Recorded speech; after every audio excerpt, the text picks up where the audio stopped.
What if I told you that you need to lift lighter weights to build more muscle? Today, we're going to go over the comparison between high reps and low reps.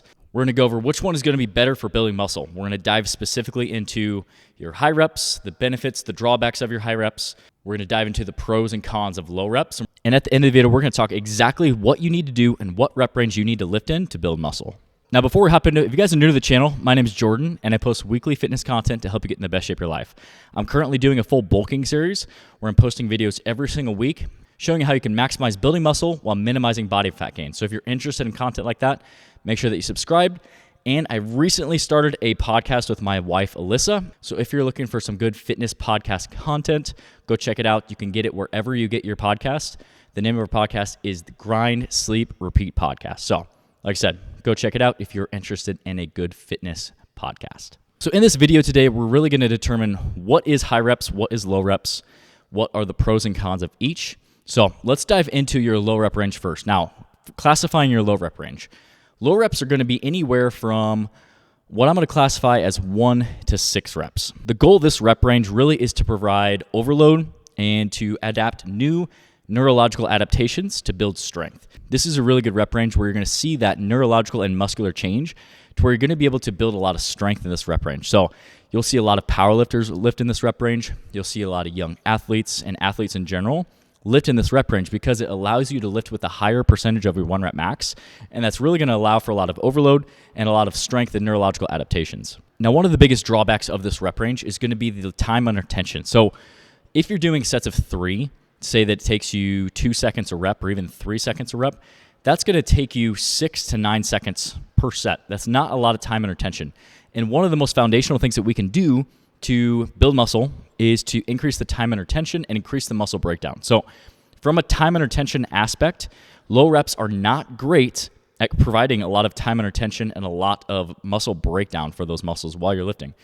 Also, another drawback of this low rep range is as we get closer to that 1 rep max, you have a higher potential of injury. So as you're getting closer to that 95, 97, 98, 100% of your 1 rep max, there is a lot higher potential of injury, and there is also a high potential for your nervous system to get overloaded because when you're training at these really low rep ranges, yes, you're seeing muscular improvements and you're seeing strength adaptations, but a lot of those adaptations are also your nervous system acclimating to that weight. And by doing that and lifting in those low rep ranges, what you're doing is you're really activating your nervous system. And if you're always lifting heavy and in these really low rep ranges, you can see a lot of burnout in the central nervous system. So that is another drawback of the low rep range.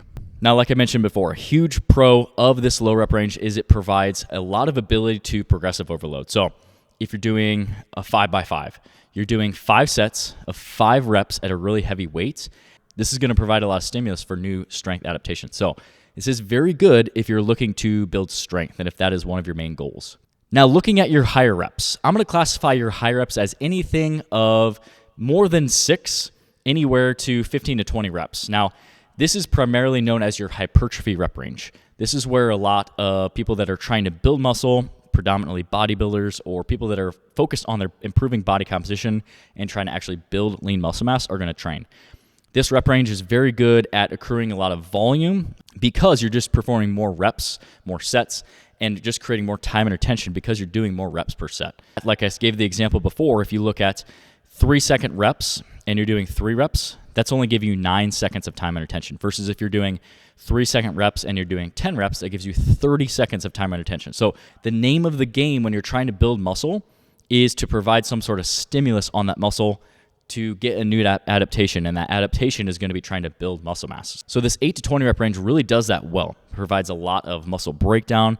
You can really accrue a lot of volume from set to set, and this is a really good rep range to train if you're trying to build muscle. Now, one drawback of this high rep range is going to be that it's not going to be as good at helping you build strength. So if you're doing sets of 15 on a bicep curl, it's going to be really hard to add 5 pounds when you're doing 15 reps versus if you're doing sets of 5 on a bicep curl, it's a little bit easier because you don't have to do those extra 10 reps. So looking from a purely strength perspective, it is a little bit harder to build strength. Now, no matter what the rep range is, you should always be trying to lift heavy relative to what that rep range is. So if it's 5 reps, it should be heavy for 5 reps.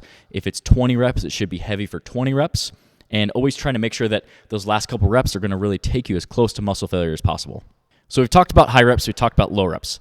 Now we're talking about exactly what rep range you need to be lifting in to maximize building lean muscle mass. So the best thing that you can do to build lean muscle mass is to combine high reps and low reps in your training. And here's a perfect example of how I would recommend you structure this. So if your goal is to build strength, build muscle, improve your body composition, my recommendation would be that you train everything twice a week. So you're gonna hit your chest, your back, your legs, your biceps, your triceps, your shoulders. You're gonna hit all the major muscle groups twice a week. My recommendation would be to start off with a 5-day rotation. You're gonna start off with a push day where you're hitting the chest, the shoulders, and the triceps. The next day, you're gonna hit a pull day. We're gonna do the back and the biceps. The next day is gonna be a full lower body day.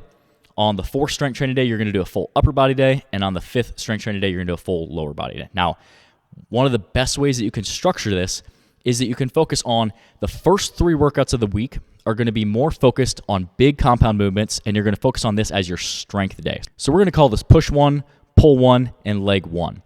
These workouts are predominantly going to be structured around big compound movements. So if you're looking at your push workout, you're going to structure it around a bench press, overhead press, heavy dips, really compound movements that you can overload over time. If you're looking at a pull workout, you're going to focus on pull-ups, heavy rows.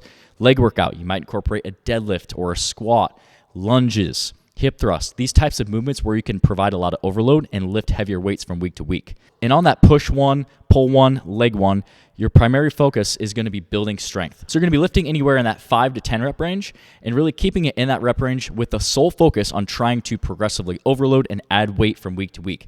That is going to provide the perfect amount of stimulus to, yes, provide that progressive overload to where you're adding 5 pounds here, 5 pounds there, and that's going to stimulate muscle growth and help you continue to get stronger over time. Now, the upper body day and the lower body day, these workouts are going to be more hypertrophy based, where you're going to focus on lifting in that 8 to 20 rep range. You're still going to pick compound movements, but this is where you're going to start to incorporate intensity techniques like supersets, drop sets, rest pause sets, and really add more sets, more reps, and increase the volume and intensity in this workout. So instead of just doing 3 sets of 5 or 3 sets of 6, you may do 4 sets or 5 sets of 10 to 15 reps on a tricep pushdown or a cable curl or a leg extension.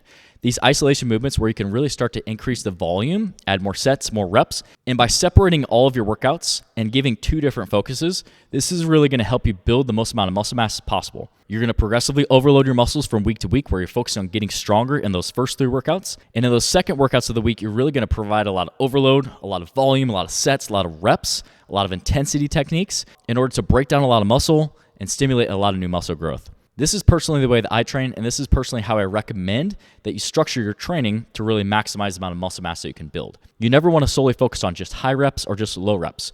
You can see great strength gains and great muscle gains from doing both, and by doing this in your program, it's going to help you optimize your program so you can build the most amount of muscle mass possible. So I hope you guys found this video helpful. If you have questions, please let me know down in the comment section below. I'd be happy to help out any way that I can.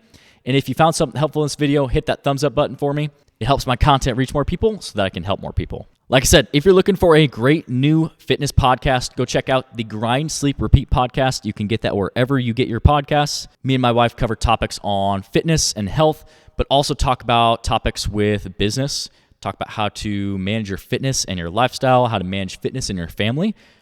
So if you're interested in that, like I said, go check it out. I will even leave the link in the description below. I'm going to leave a couple other videos to go watch on the screen here next. Make sure you check those out, and I'll see you guys in the next one.